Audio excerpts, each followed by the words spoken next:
Assalamualaikum warahmatullahi wabarakatuh.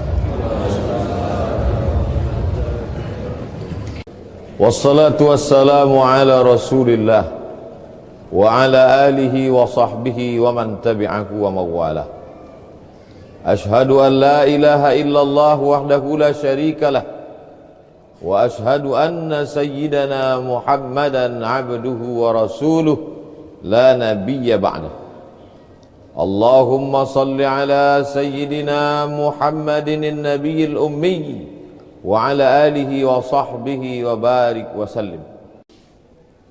Kedatangan Islam mengajak kita untuk melihat satu masalah dari sudut pandang yang berbeda. Selama ini hanya orang kaya melihat orang miskin. Tapi ketika Islam datang, kita diajarkan bagaimana rasanya menjadi orang miskin. Bagaimana cara Islam membuat orang-orang kaya itu merasakan perasaan orang miskin? Maka diturunkanlah ayat, Ya ayyuhalladzina amanu kutiba alaikumus siyam. Hai orang yang percaya bahwa dia akan mati menghadap Allah, diwajibkan bagi kamu menahan makan. Di saat dia menahan makan, dia merasakan lapar. Di saat gula berkurang dalam tubuhnya, maka emosinya naik. Dia pun menjadi orang yang sangat emosional, pemarah, mengamuk. Walaupun dia kaya, dia merasakan rasanya menjadi miskin. Sebelum Islam datang, orang-orang bangsawan melihat rakyat jelata.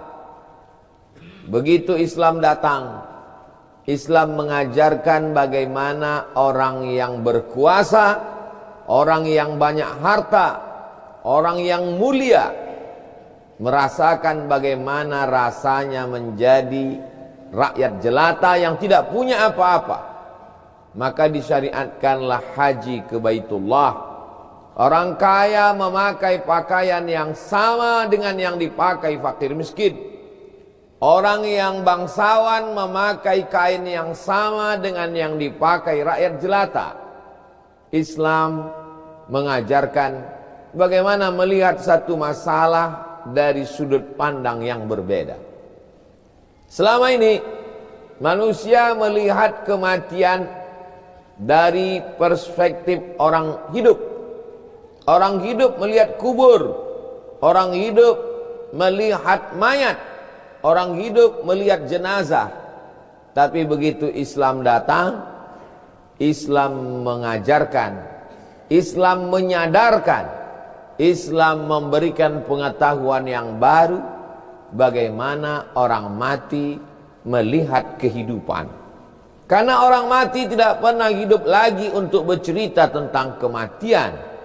Orang yang sudah mati tidak pernah kembali pulang untuk bertukar cerita tentang pengalaman yang dia rasakan.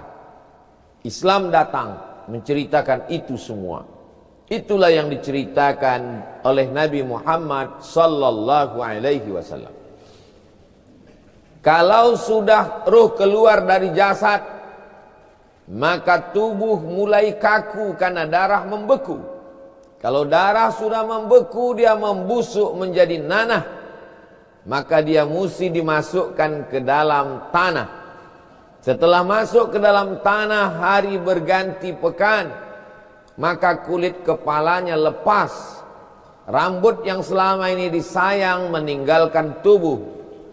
Kuku-kuku orang kaya, perawatan kuku, kukunya lepas dari tangan. Kuku meninggalkan kulit. Lalu kemudian usus mulai membusuk, menggelembung, dan perut pun pecah. Bola mata keluar dari lubangnya. Lalu kemudian apa yang dilihat oleh orang mati? Kata Nabi Muhammad SAW, yang dilihat orang mati adalah pahala sedekah yang terus mengalir. Subuh, pahalanya mengalir. Zuhur, pahalanya mengalir. Asar, pahalanya terus. maka yang mengalir itu bahasa Arabnya jariyah. Disebut dia dengan sedekah jariyah. Itulah yang tidak pernah dilihat oleh orang hidup, karena orang hidup tidak pernah mati. Nabi Muhammad datang bercerita, pernahkah Nabi Muhammad mati? Belum. Tapi dia sudah dibawa menjumpai orang-orang mati. Dalam peristiwa besar, Subhanalladzi asra bi'abdihi lailan minal masjidil haram ilal masjidil aqsa alladzi barakna haulahu linuriyahu. Itulah beda kita dengan Nabi Muhammad sallallahu alaihi wasallam. Kita hanya baru mendengar. Mendengar belum tentu sama dengan melihat. Kita hanya baru mendengar cerita. Mendengar tak sama dengan menyaksikan. Nabi Muhammad yang sebelumnya mendengar, dinaikkan Allah levelnya menjadi linuriyahu, kami perlihatkan kepadanya. Kita baru mendengar surga, Nabi sudah melihat surga. Kita baru mendengar arasy, Nabi sudah melihat arasy. Kita baru mendengar alam barzah, Nabi sudah melihat mereka yang sudah melewati alam-alam ghaib itu. Itulah yang dibawa Nabi sebagai oleh-oleh kenang-kenangan yang diceritakan kepada orang hidup, didengar oleh sahabat, disampaikan kepada tabi'in, didengar tabi'in, disampaikan ke tabi'in, dengar tabi'in, disampaikan kepada imam mazhab, didengar imam mazhab, disampaikan kepada murid-murid mereka, sampailah ke guru mengaji kita, sampailah ke hari kita sholat Jumat hari ini, bahwa orang mati itu mendapatkan amal jariyah. Amal jariyah yang tidak putus adalah membangun masjid. Man bana masjidan, siapa yang bangun masjid, banallah mithlahu baitan fil jannah, dibangunkan Allah untuknya satu tempat di surga. Begitulah orang-orang yang sudah mati menghadap Allah, melihat amalnya mengalir. Bagaimana kalau orang mati itu hidup? Allah bercerita dalam Al-Quran, ketika orang mati ditanya, wahai orang-orang yang sudah mati, maukah kamu ditawarkan kesempatan hidup lagi? Semua orang mati berkata, laula akhartani ila ajalin qarib, berikanlah aku hidup walaupun sebentar saja ya Allah. Kalau kau beri kau hidup 1 detik, apa yang kau lakukan? Orang mati menjawab, fa'as-saddaqa, aku mau bersedekah. Mereka tak ada mengatakan aku mau mati syahid. Mereka tak ada mengatakan aku mau haji dan umrah. Mereka tak ada mengatakan aku mau beramal soleh yang lain. Mereka khususkan pada fa'as-saddaqa, aku mau bersedekah. Ulama menafsirkan ayat ini, ada puasa, ada jihad, ada zikir, ada baca Quran. Kenapa orang mati memilih sedekah? Karena sedekah yang amalnya dilihat ketika masih di alam kubur. Amal yang lain nanti dilihat, tapi sedekah sudah mengalir ketika masuk ke liang lahat. Itulah mengapa mereka minta sedekah. Bayangkan yang meninggal 100 tahun yang lalu, kiamat belum juga tiba.